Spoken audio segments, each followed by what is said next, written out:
নমস্কাৰ বন্ধুসকল, এটা নতুন বিষয় লৈ মই চহিৰ ভিয়াই মোৰ চেনেল অৰঙে দৰঙলৈ সকলোকে স্বাগতম জনাইছোঁ। এয়া মোৰ লগত আছে কেইগৰাকীমান নগৰবাসী কানাইচুবাৰ মহিলা। এইসকলে ঘৰত পৰিধান কৰা পোছাক এয়া মেখেলা চাদৰ। মোক যদি কোনোবাই প্ৰশ্ন কৰে যে আপোনাৰ প্ৰিয় পোছাক কি, মই নিশ্চিতভাৱে ক'ম মেখেলা চাদৰ। অসমীয়া মেখেলা চাদৰ পৃথিৱী বিখ্যাত। অসমীয়া মেখেলা চাদৰে বিশ্ব জয় কৰিব পাৰে আৰু পাট মুগা হ'লেতো কথাই নাই। আমাৰ সন্মুখত মোৰ লগত যিসকল আছে এয়া মোৰ জ্যেষ্ঠ বাইদেউ নুৰ নেহাৰ, এয়া আন এগৰাকী আমাৰ মহিলা, এয়া সৰুজীয়া মাতাৰ নামটো কি, ঘৰৰ নামটো কি, শ্বৰীফা বেগম। এইগৰাকী চাৰুণ বৌ, এইগৰাকী হাচিনা খুৰী, এইগৰাকী এলিজা বৌ আৰু এইগৰাকী হৈছে আনোৱাৰা বৌ।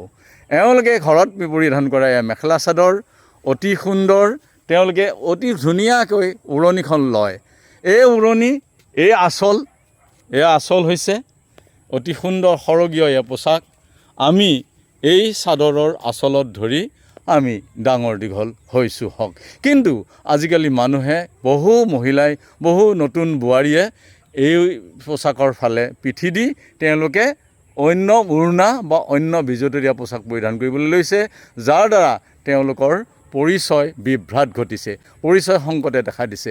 আমি সেইকাৰণে আজি সকলোকে আহ্বান জনাওঁ যে আমাৰ জাতীয় পোছাক, আমাৰ যি স্বকীয়তা দিয়ে, যিয়ে আমাক পৰিচয় দিয়ে, যিয়ে আমাৰ পৰম্পৰাগতভাৱে আমাৰ সকলোৱে পৰিধান কৰি আহিছে, আমাৰ মা, আমাৰ আইতা, আমাৰ আজো আইতা সকলোৱে এয়া পোছাক পৰিধান কৰি আহিছে। এই পোছাকে আমাৰ মহত্ব প্ৰদান কৰে, এই পোছাকে আমাক পৰিচয় দিয়ে আৰু আমি এই পোছাকৰ আচলত ধৰিয়েই ডাঙৰ দীঘল হৈছোঁ।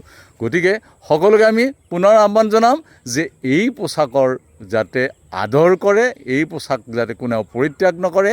এই পোছাক আমাৰ অতি মহত্তম পোছাক আৰু ই আমাক এটা সুন্দৰ পৰিচয় প্ৰদান কৰে, ই স্বকীয়তা প্ৰদান কৰে। নমস্কাৰ বন্ধুসকল, পুনৰ এনে এটা বিষয় লৈ মই আপোনালোকৰ সন্মুখলৈ পুনৰ আহিম। চেনেল অৰঙে দৰঙৰ পৰা বিদায় লৈছোঁ। নমস্কাৰ।